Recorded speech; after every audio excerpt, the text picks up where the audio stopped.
You see my transaction history. I think I'm about at 160K. So I swiped, I think, 2K a day for a whole month. 2K a day for a whole month? Whoa, whoa, whoa, whoa. I knew it was a lot, but 2K a day? When does the credit card company call you? We're gonna get a first-person point of view of how a big spender plays the game. And bear in mind, this amount of money spent back in the day would not retain the same amount of silver you'd get today. However, the amount of gains you would get from spending said money resulted in much, much, much more impactful and larger results. Really big shout out to Estimate for being so kind and open to discuss even some touchy topics. I'm gonna speed this up a bit. Playback speed, we'll do 1.5. I discovered you. I think like most people discovered you. So from that one clip of you scrolling down your purchase history and pretty much. What is this purchase history? 100, 100, 100, 100, 100, 100. This is a lot of this is on the same day too. Look at all of this on November 7th. 1, 2, 3, 4, 5, 6, 7, 8, 9, 10. It just keeps going. To you probably, and it just keeps going. September 22nd. Oh my God. Look at this list. There's clearly a daily cap you had. At first, I spent a lot of time. And then later on, as work started becoming more busy, I decided to start swiping a little more. And then as soon as I started swiping and I started hitting about a 660 gear score, I just started like hard swiping. Like I croned stuff and I sold them for silver and I bought stuff with the money I made. That's how I got past that hard cap. Imagine hitting the hard wall, getting so close to hitting the hard wall in the game, and then wanting to spend more. Like you're done. You're just trying to bang your head against the wall harder. You see my transaction history. I think I'm about at 160K. So like a lot of people think I'm a lot more in. I'm like 160K in on Steam records, and that's including all the other Steam games too. So I'm not too sure how much exactly in BDO. I would say, to be fair, 140. $160,000, and then you got banned.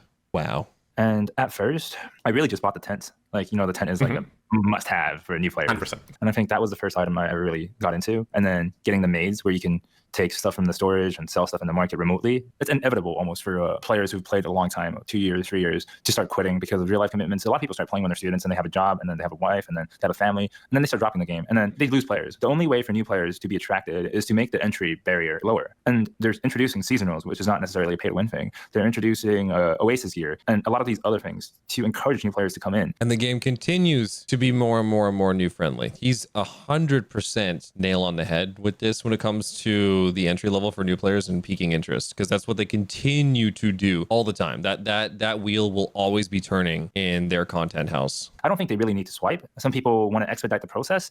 They don't understand. I think a lot of new players do not understand how long it used to take people to get the gear they have. Now pay to winning these days is actually insanely more valuable than ever than what it once was, since the bar for gear potential needs to be raised in this current state as of this posting. Still continues to fall off later into the game, obviously, but I do actually think that the late game pay to winning compared to earlier days, late game pay to winning holds a lot more value these days. Still pointless in my opinion. You can feel free to swipe, but like swiping thousands and $10,000 and $100,000 into a game and making that much gains when what you have is not that much different without having to swipe from those who swipe. It's a personal preference, I think, at that point. I buy out all the costume outfits. The Radiant box is purely for my gambling addiction, for just rolling them. Jeez. So you say you're doing it for not to get ahead necessarily of like so much that people that don't spend can compete, but just because you can? Well, let's put it into different segments. Back then when I was 660 gear score, when I didn't have full pen accessories, I swiped for Caphras because I really just wanted to be complete, like everything to be done, everything to be C20, Caphras 20 on my gear, on my weapon, full pen accessories. Like I really wanted that. That's why I swiped when I was around 660. When I was around 690, it became more of a, all my friends are catching up, and then it really pushed me. I mean, at 690, I already felt strong enough to beat anybody and die to anybody still, because, you know, gear is only so useful in this game when you're above 660. I really appreciate the fact, though, that at least with all this money spent, he understands that money doesn't buy skill, because gear only does go so far. I appreciate hearing comments like that. And that's why I kind of regret swiping that much. But at the same time, right, I look back sometimes at my VODs and my history, and I realize a lot of the money I put into this game is wasted. There was one period of time where I decided to sell all my TED accessories. That was before I had full pen. I sold all my TED accessories, and I bought out costumes from the market and from the per shop, and I started tapping more TED accessories. I failed everything. And just getting all those TED accessories back after selling them, that alone cost me 10K US dollars. Just like for no reason, I spent that. Another more stupid situation was when I got so bored, I decided to start swiping, tap pen, armor, sold them, got the silver, started tapping Manos accessories, which is a whole new world basically in this game. Manos accessories, I'm sure everybody who's done analysis out there knows that it's just not worth going for TED, but I just kept tapping. When I get TED, I sell TED up, I try. When I fail everything, I swipe again. I liquidate all the costumes I buy off the pro shop. I buy Manos, I tap again. And that's another 30, 40K wasted. So there's a lot of money that I wasted in this game. And this game, just that much you can pay for, you know? There's not infinite things you can really buy in this game unless you have gambling issues and you just want to swipe. Do you think you have gambling issues? I think for me, it's for the entertainment. It's like, Bro, stop. I would love to hear a financial advisor give you blunt honesty. Entertainment cuts off at a certain point, man. I don't care what amount of money you make. I don't even care if this 160K is fuck you money to you. So for me, it's like entertainment value at this cost. So many other things we could have done with this. I don't think 160K on this would have been an entertainment value. I feel like it goes deeper than that. I don't want to dive too much into like real life and everything for me, but like in my case, it's more of a I need something to do when I have nothing else going on in real life. Like my family isn't living with me. I am alone in the US. My girlfriend's out here. It's like there's just a bunch of factors that factor in. And then Corona season, you don't go out. You're literally stuck home and you have nothing else to do. And that's a big reason why I think I swiped between February and March the hardest. I swiped I think 2K a day for a whole month, which is like, dude, what? I don't have words. Yeah, just a casual 60K.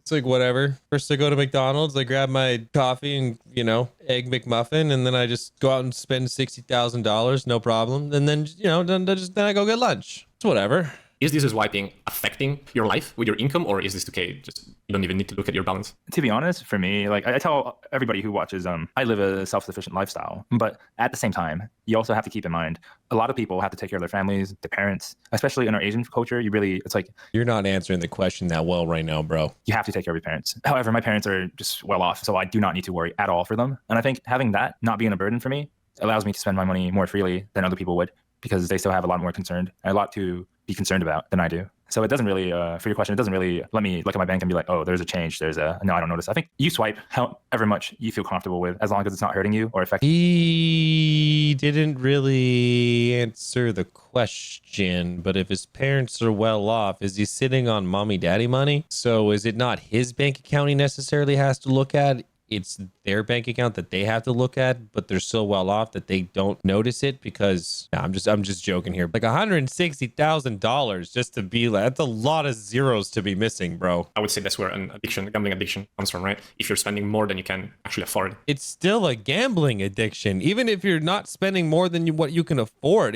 I don't know, man. Like the price for happiness is only the pocket runs so deep, my brother. Yeah, I agree. As long as you're not hurting yourself or people around you for the money you're spending, I think nobody should judge how much you spent in the game and how much. Too late. You're hurting my brain listening to this. You've already hurt enough people. Most people are around their 20s. Even the idea of spending 2,000 a day in a game is definitely crazy. Or I would say a lot of people. In their 20s? What? What about their 30s and 40s and 50s and freaking retirement $2,000 a day spendings on a video game? Bro! Maybe for a business, a lemonade stand even, $2,000 a day. I don't care what age you are. That's crazy. I just feel like if you decide to spend your time in the game, let's say if I decide not to work and I decide to spend the same amount of time in the game, I don't think I would make as much gains as I do now. Like I just work in real life. I make the money I make and then I spend it in the game, a portion of it in the game, and then it still leaves me extra money. And I think it's just, you decide on what you want to do. You could be a whale with money or you can be a whale with time, right? Time is money too. You have to keep that in mind. It's like, if you decide to whale away 20 hours of your day, every day for a year into BDO, so be it. I mean, that's a whale of time, I guess. It's either whale of money or whale of time. It's your choice. It's a grinding game. Time is the most valuable thing that you can't buy. So that's like the only thing I'll give you there. But I don't know, man. BDO is, as you mentioned, right? You said you have some form of regret because people are catching up. The BDO has always been about progression. Do you spend money knowing that the progression that you get from it will eventually just get nullified by the game going forward? I think the catching up mechanisms in games are necessary. And I think if you ask me, am I mad about it? I don't think I'm actually mad because what I paid for it is for the entertainment at the present, at the moment. At that moment, I become stronger. You said you did regret spending so much. Is there anything specific you regret spending in BDO? Manos accessories was the most regrettable. Manos is just painful. Like I strongly recommend against it. Imagine going to work knowing that at your job, you're just working for those Manos accessories. I wonder if that's what he like goes to work thinking about. He's like, okay, today I'm going to keep working so I can go home and achieve this. This is how he does his circles. He walks circles IRL in his job so he doesn't have to do them in the game. But at his job, he's already being like, okay, I'm coming home with this many cron stones tonight on the table. Who needs to eat? I'm feeding the spirit. You might get lucky. You might hit a few tries in a row. You might hit 4, 5, 6, 7 tries in a row.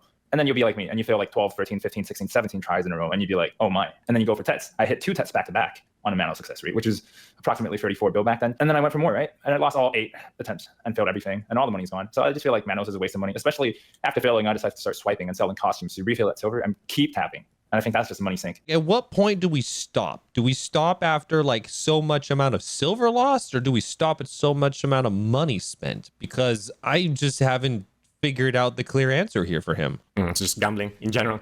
That's just pure gambling and wasting money. How much gear you had before going full pay to win, and how much you got after, or how fast you got gear afterwards? I think back then, the only thing that I really swiped for was my Pen Dandy, and that was about 5-6K. I think for Pen Dandy alone was 5-6. Whoa, $6,000. I remember when costumes first became a sellable thing. And you could see people enhancing, and I remember seeing like 27 or 30 some odd enhancements failed via Cronstone, and the person didn't get their Pen Dandy, and we started doing the math on how much money that person had spent, and I think it was like between $3,000 and $4,000 on just that session. So this is like crazy to hear, but it's also a true reality of like how expensive it was at that time. I think I might have swiped 2 pen pieces back then. I was like about maybe 8K in total. And that Oh was my when, God. like costumes were 80 mil, 100 mil each. And that was the average price too. You really had to swipe for it if you really wanted to cheat or be ahead of the curve. I think this year alone, I probably swiped about 90, 100. Last year, probably 30. And the year before that, about 10, 20. So like it became a increment this year. I still think the main reason this year is because Corona season, because I have nothing else to do. Otherwise, I go out and drink, go out and eat and dine. My lifestyle outside of BDO is also pretty luxurious. I do spend on a lot of things, expensive food, expensive clothes. But now that I'm not buying all these fashion brands, all these Michelin restaurants, it's just like you just save a lot of money from it. Man eats at straight up Michelin star restaurants. He's actually living the life. You can already hear some of the lavish lifestyle he's laying out. Imagine living that lavish lifestyle and having that fuck you money to drop over 6 figures on the game that you play. I still want to get the same entertainment I used to get. Let's perhaps swipe on BDO. At first, it was entertaining, and then it became Manos. And then Manos just doomed me.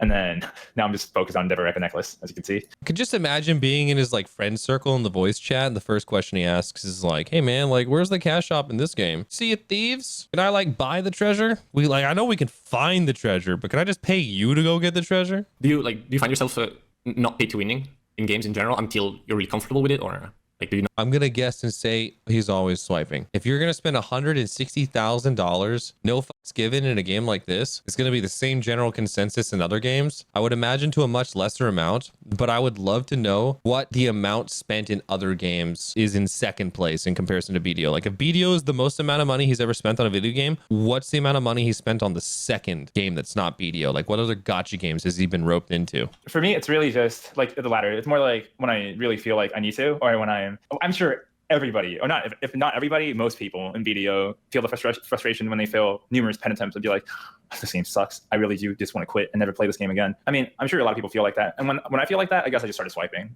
And that was my fix to that issue, or else I would have quit the game. It was either waste all the progress I've made, or I spent some money and stay in the game. And that's how I convinced myself to swipe every time. And gradually.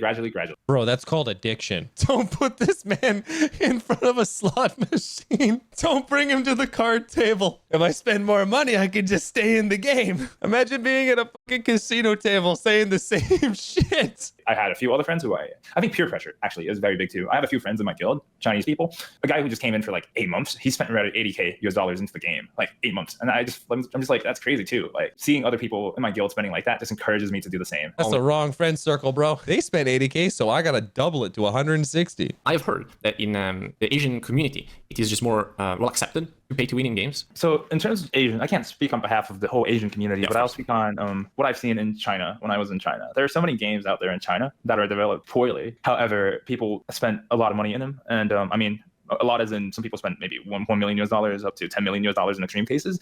And I mean, you question yourself. You're like, why do these people spend money like this? I'm not sure. I don't want to go into politics on how these people make their monies and all that in real life. Some people might even be an insider of the company trying to bait people to spend more money. And that's something that you see a lot in China, where people from within the company try to bait you into competing with them a lot more than I have in a Chinese game.